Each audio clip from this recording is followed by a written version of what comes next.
भादरा के कर्मचारियों ने पुरानी पेंशन योजना को लेकर 1 जनवरी 2004 के बाद सभी नियुक्त कर्मचारियों की सेवानिवृत्ति के बाद बुढ़ापे की सामाजिक सुरक्षा के लिए पेंशन नियम 1996 के तहत राजस्थान द्वारा लागू करने की मांग को लेकर भादरा उपखंड अधिकारी को सौंपा ज्ञापन। ज्ञापन में बताया गया है कि गत दिनों केंद्रीय कैबिनेट द्वारा एक नई पेंशन योजना यूनिफाइड पेंशन स्कीम को पारित किया गया, जिसमें योजना के बारे में केंद्रीय वित्त मंत्री द्वारा सार्वजनिक बयान दिया गया, जिसमें कहा गया है कि यूनिफाइड पेंशन स्कीम राज्य खजाने के लिए महंगी योजना का कोई औचित्य नहीं है।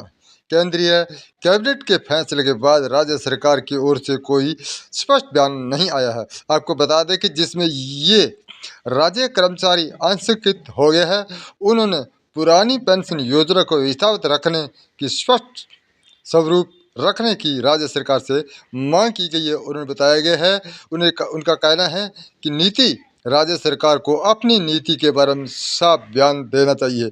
तो देखिए, आप देख रहे हैं BNRS ऑफ 25 राजस्थान सुपरफास्ट। मैं हूं पुरखारा भाटीवाल। आपके लिए खास खबर लेकर आए हमारे संवाददाता विनोद खन्ना। तो आइए अब आपको आज की इसी खबर के बारे में थोड़ा विस्तार से बता दें, जिस तरह से इन्होंने ज्ञापन में दिया गया है।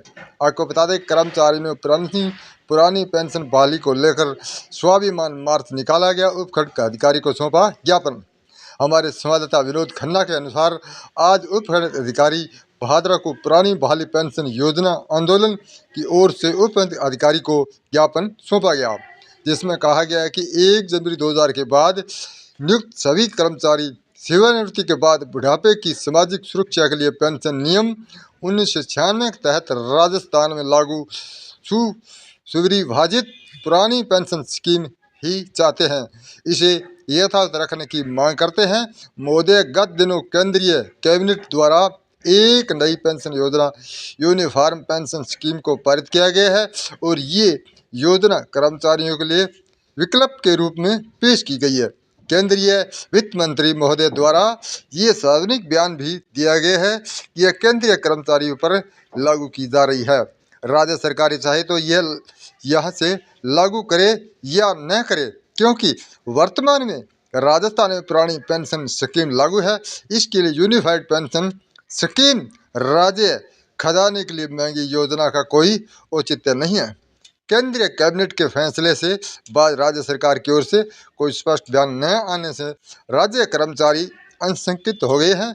इसलिए राज्य सरकार की ओर से पुरानी पेंशन स्कीम यथावत रखने की स्पष्ट नीति को जारी रखा जाए, ताकि राज्य कर्मचारी अपने बुढ़ापे को लेकर चिंतित न हो।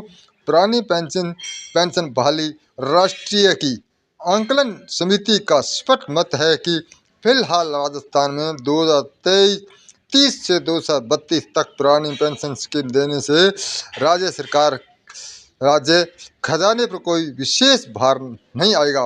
उन्होंने अगर इसकी तुलना में UPS जैसी स्कीम को अडॉप्ट किया गया तो राज्य सरकार के 5.5 लाख कर्मचारियों के प्रति माह वेतन में 18.5% अंशदान के कारण राज्य की भारी बजट का प्रावधान करना होगा और राज्य को भारी आर्थिक दबाव झेलना पड़ेगा।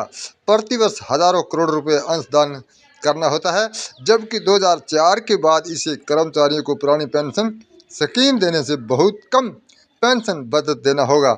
इसी प्रकार राज्य व कर्मचारी दोनों हित में पुरानी पेंशन स्कीम को यथावत रखा जाए।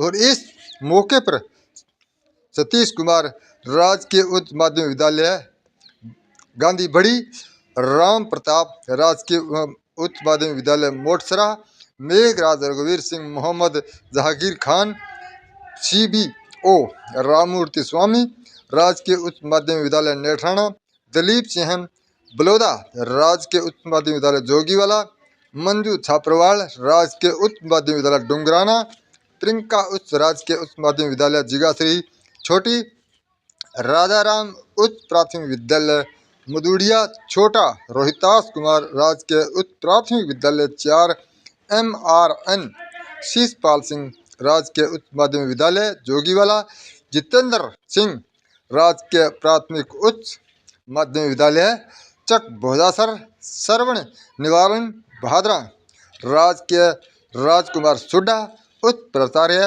राजकीय उच्च माध्यमिक विद्यालय निनाण, रवि कुमार राजकीय उच्च माध्यमिक विद्यालय कर्णपुरा, कुलदीप सिंह जयप्रकाश वरिष्ठ अध्यापक बीड़ भादरा, सिकंदर वरिष्ठ अध्यापक बीड़ भादरा, जगदीश प्रसाद ढाका, सतपाल राजेश, दलीप डावला आदि शिक्षक मौजूद रहे। देखिए खबर विस्तार से। सारा क्या मामला क्या है और किस लिए ज्ञापन देने के लिए आए हैं? अरे गोल खड़े हो सारा जोगेंद्र जी खड़े हो जाओ, नाम बताइए पहले।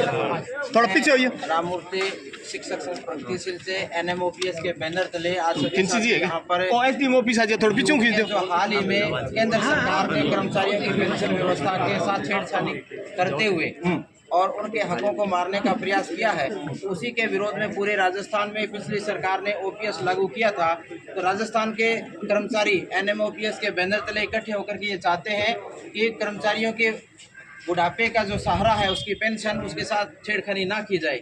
इसके विरोध में यूपीएस के विरोध में जो है तमाम पूरे राजस्थान के अंदर आज एक साथ जो है सभी उपखंडों के ऊपर ज्ञापन दिया जा रहा है कि उनके लिए जो ओपीएस को बहाल बरकरार रखा जाए राजस्थान के अंदर। और हमारी ये मांग है NMOPS के बैनर तले के पूरे देश के अंदर ये पेंशन व्यवस्था OPS जो है लागू की जाए, जिसके लिए पूरे प्रदेश के ही नहीं देश के कर्मचारी जो आंदोलनरत है। एक राजनेताओं को जो एक बार एक दिन के लिए अगर वो MLA MP बन जाते तो उनको OPS मिलती है, पूरी पेंशन मिलती है, लेकिन कर्मचारियों के साथ ऐसा नहीं है। जो अपना कार्य क्षमता का जो बहुमूल्य समय होता है 60 साल की सेवा तक है, वो जो है लोक सेवक के रूप में निर्वहन करता है, अपना सेवा काल देता है, लेकिन 60 साल के सेवानिवृत्ति के बाद में उनको नाम मात्र की जो है ये नई पेंशन व्यवस्थाएं जो सरकार ने लागू कर रखी है वो मिल पाती है। तो ये कर्मचारियों के साथ धोखा है। तो हम ये चाहते हैं कि कर्मचारियों के साथ न्याय हो और जो OPS पुरानी पेंशन व्यवस्था वो बहाल की जाए। ये जो ज्ञापन देने का जो सिलसिला है वो पूरे राजस्थान में है। मैं हरिकृष्ण गासोलिया, जिला संयोजक NMOPS हनुमानगढ़। ये जो आप जो ज्ञापन देने की बात कर रहे हो, ये न केवल राजस्थान बल्कि पूरे हिंदुस्तान के अंदर हमारे राष्ट्रीय अध्यक्ष हैं विजय जी बंधु, उनके आह्वान पे पूरे हिंदुस्तान के अंदर आज 11 तारीख को पूरे हिंदुस्तान में उपखंड अधिकारी के माध्यम से प्रधानमंत्री और मुख्यमंत्री के नाम से ज्ञापन दिया जा रहा है। इसमें मुख्य रूप से मांग ये है कि प्रधानमंत्री जी को जो ज्ञापन दिया जा रहा है, उन्होंने पहले NPS लागू किया था, ये राजस्थान के अंदर 1 जनवरी 2004 से लागू और ये गलत थी। तो सरकार बैकफुट पे आकर के इसकी जगह UPS लेके आई है, लेकिन UPS है वो भी फंड पे आधारित बाजार के, ये क्योंकि जो कर्मचारी का पैसा 10% कटता है वो म्यूचुअल फंड में इन्वेस्टमेंट करते हैं और mutual fund investment are subject to market risk. कर्मचारी अपने आप को असुरक्षित और ठगा हुआ सा महसूस करता है। कर्मचारी चाहता है